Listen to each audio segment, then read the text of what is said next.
Сәлеметсіңдер ме ізденімпаз балапандар? Бүгінгі өтетін сабағымыз 4-ші сыныптың 78-ші сабағы. Алдымен каналға тіркеліп, лайк басып және комментарий қалдыруды ұмытпаңдар.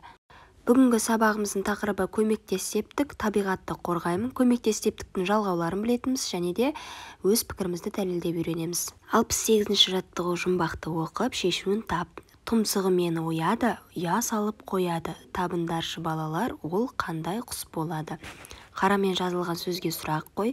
Бұл қай септіктің сұрағы? Көмектес септіктің ережесін бір еске түсіріп жіберейік. Көмектес септігіндегі зат есімдер кіммен, немен, кімдермен, нелермен деген сұрақтарға жауап береді. Көмектес септігі атау септігіндегі сөздерге мен, бен, пен жалғаулары жалғану арқылы жасалады. Бұл жалғауларды көмектес септік жалғаулары деп атайды. Ал бізде жұмбақтың жауабы тоқылдақ деген құс болады. Бұл жердегі көмектес септігіндегі сөздер тұмсығымен деген сөз, яғни несімен, немен деген сұраққа жауап беріп тұр. Және де көмектес септігінің мен деген жалғауы жалғанып тұр.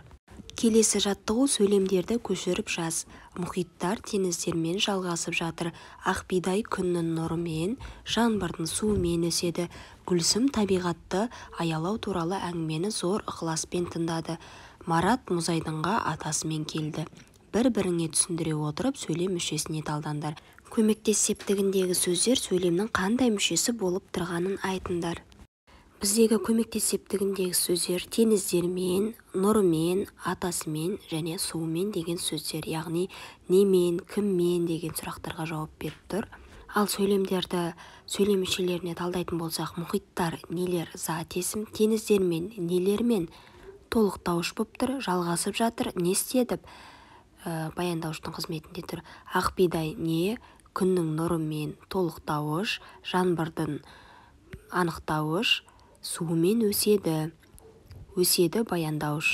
Жалпы бұл сөйлемдерде теңіздермен, нұрмен, атасымен, суымен деген сөздер толықтауыш қызметінде атқарып тұр. Толықтауыш және анықтауыш қызметінде тұр. 70-ші жаттығу мәтінді түсініп оқы. Құрлықтың айнала сумен қоршалған бөлігі арал деп аталады. Бір-біріңе жақын жатқан аралдар тобы аралдар шоғырын құрайды. Оны топ арал дейді. Теңіз толқындары жүздеген жыл бойы жағаны шайып бұзады. Одан құрлықтың белгілі бір өңірін бөледі. Әуелі әлгі жер бөлігі құрлық пен жіңішке мойнақ арқылы жалғасып жатады да түбекке айналады. Бірте-бірте мойнақты су бұзғаннан кейін арал пайда болады. Мәтінге ат қой дейді. Көмектес септігінде тұрған сөздерді тауып өз пікіріңді сыбана пайдаланып дәлелде дейді. Яғни осындай етіп дәлелдеп шығуымыз керек. Бізде бұл тақырыпқа мәтінге арал деген тақырып қойсақ болады. Көмектес септігіндегі сөздер сумен, құрлықпен, яғни немен деген сұраққа жауап береді. Бұл көмектес септігіндегі сөздер себебін немен деген сұраққа жауап беріп тұр. Және көмектес септігінің мен деген жалғауы жалғанып сөйлемде тұрлаусыз мүшенің қызметін атқарып тұр. 71-ші жаттығу ұйқасына лайық сөзді қойып өлеңді көшіріп жаз. Тұмсығымен шымшып құрт тереді. Сылдыр қағып таудан құлап жатыр ағып мөлдір. Шығыс көмектес септіктеріндегі сөздерді тап. Көмектес септігіндегі сөзді сөз құрамына талда. Сонда не байқадың?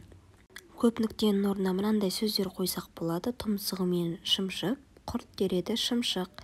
Сылдыр қағып, таудан құлап, жатыр ағып, мөлдір бұлақ. Бұл жердегі көмектес септік тұмсығымен деген сөз.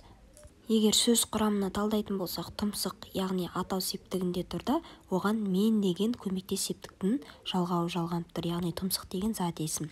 Немен деген сұрақ қойылып тұр. Ал шығыс септігіндегі сөз таудан, тау деген сөзден шығып тұр. Дан деген, яғни неден деген сұраққа жауап беріп, шығыс септігінің жалғауы жалғанып тұр. Келесі жаттығу шығармашылық үзіліс. Сөздерді оқы, тек көмектес септігіндегі топтарды торыға түсір. Ал енді көмектес септігін сұрақтарын осылардың барлығына қойып шығайық. Қайсымен сәйкестенеді, соны топқа түсіреміз. Көмектес септігіндегі сөздер қылқаламмен, кітаппен деген сөздер. 73-ші жаттығу жағдаяттан шығып көр. Жаздың бір шуақты күнінде Асқар мен Болат көл жағасына демалуға барды. Олар суға шомылып, күнге қыздырынды. Өздерімен бірге әкелген қарбыздарын жеді. Қарындары тойған балалар қарбыздың қабықтарын суға лақтырып ойнады. үлкен кісілердің ескертпесін естімегендей сынай танытты. Бірін-бірі қуалап ауылға қарай жүгіріп бара жатты.